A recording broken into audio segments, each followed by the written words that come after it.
So whenever I do poetry gigs, I always feel that it's important to let people know that I do something with my time that's slightly more respectable than just writing poetry. So this is a poem about hanging out with sadomasochists. I drink watermelon breezer, holding the neck of the bottle between my left mid and index fingers, fleshing a V with each swig, showing off my purple nails. The woman on the other side holds my left hand in hers and paints its nails left-handed. Her right one is in plaster. After our last party, 2 women followed her and broke her arm in several places. That's terrible, I tell her, as she paints my little finger, thinking to myself, I wish I'd been you. I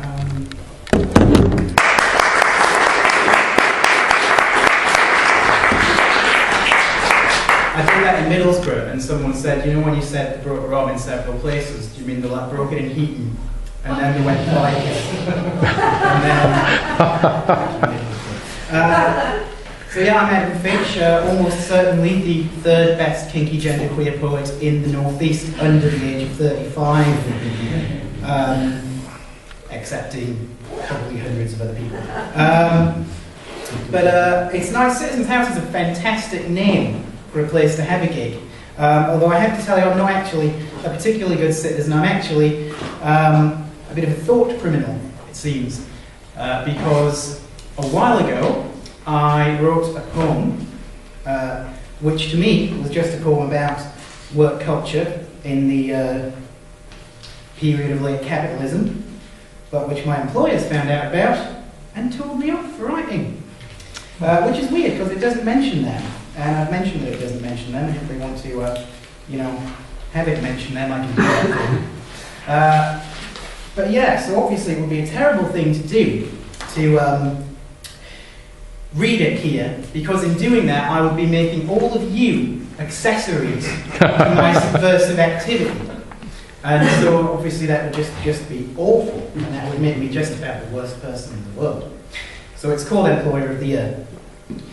We use task as a verb and learn as a noun. We encourage the turning of frowns upside down, and to improve your relationship building technique, we're constantly policing the way that you speak.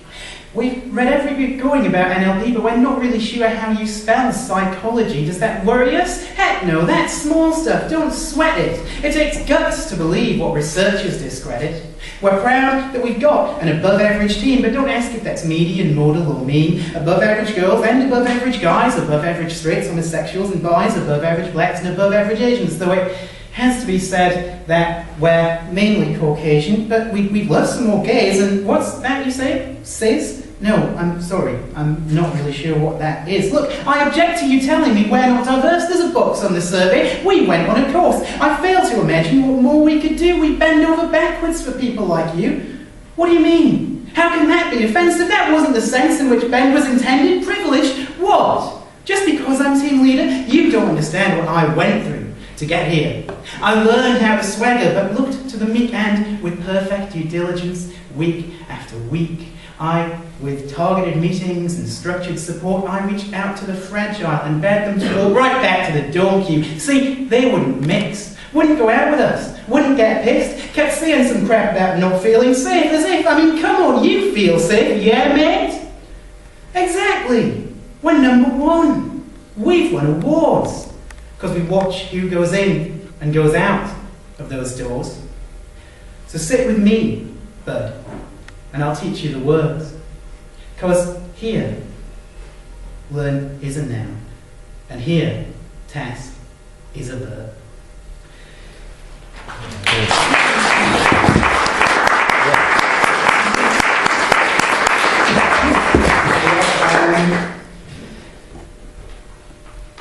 Next one I'm going to do, this is a poem that I wrote with a bunch of other people for a thing in Newcastle. For the human rights celebration they had there about this time last year. I asked a bunch of people to basically put on post-it notes what they were afraid to say, the thing that they most feared saying, and made a poem out of them. So if this is really great, that's because this is made up of contributions from all those people, and if it's really crap, that's entirely my fault. Yeah. You stand and ask what I'm afraid to say. I'm afraid to say lots of things. Afraid to say no, to say stop, to say sorry. Afraid to say I'm wrong. I'm afraid that the system which sees to my sickness has no interest in my health. Afraid of men with clubs and guns who hide behind the curtain of a flag. Afraid of men with pens and forms who make it hard to say that we are free. I'm afraid to say that I hate art. I'm afraid to say the tune will get promoted because it might jinx the result. I'm afraid my son will always contradict me, and afraid when he says he's afraid of nought. I've seen how the world treats people who speak out. I'm afraid of disagreement, of the negative response, of giving offence, of not being respected. Afraid of glib talk of human rights from those who sidelight me as not quite human. I'm afraid I might lose every fight. I'm afraid of disinterested bystanders who don't see their fight in mine. Afraid I won't be good enough to do this on my own. Afraid that, despite my efforts, this won't work. I'm afraid to say that I'm afraid, and I'm afraid that this will never change. And then, it changes.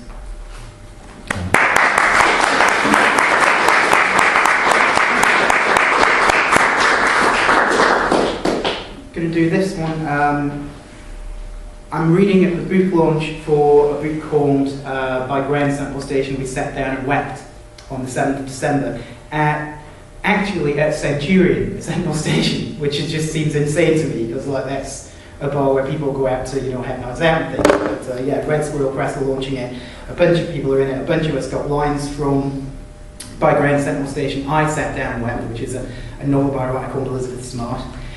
I was given the smiling animal at his appointed hour, and I wrote this book. It's about a girl called Andrea Waddle who was killed by someone who thought, for a variety of reasons, that they would be able to get away with killing her, and who, thankfully, due to a very enlightened jury and a very enlightened judge, turned out to be wrong.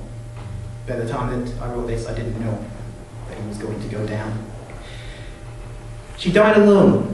And he, the man who did it, was grinning as he slithered out the door. Sure he could kill and never be convicted. Could lay blame in a jury's eyes on her. Convince them all that some red mist descended and he, in shock, in panic, couldn't think beyond his mental need to stay defended. So mind and body acted out of sync, or so he claimed. No countermanding witness would prove him wrong. The neighbours didn't care. The best had turned a blind eye to the business. The worst said loudly she should not be there. And now she wasn't. He was what they'd wished for, wasn't he? Did what they couldn't? No. Just took it further. His, the hands that killed her. Theirs, the eyes that, smiling, willed it so.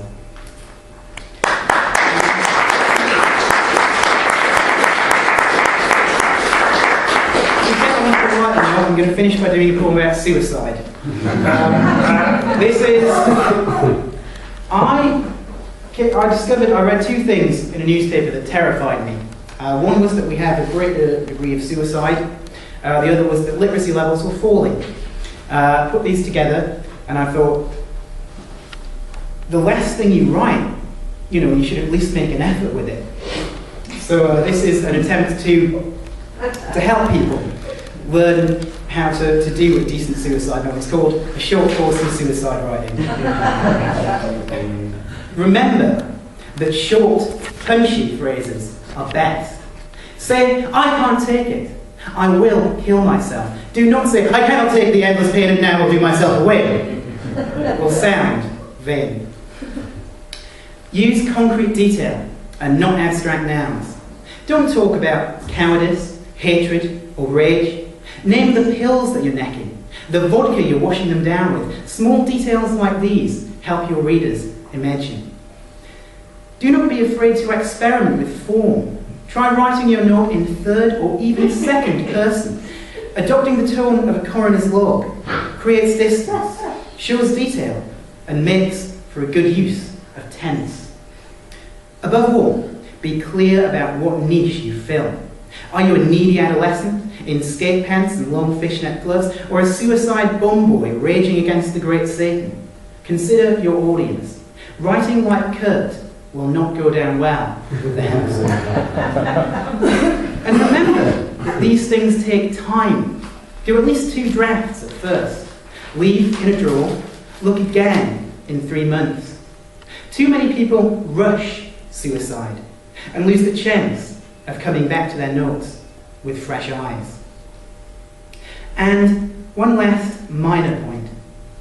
Always remember that "goodbye, cruel world" is a cliche and should be used, if at all, just for ironic effect.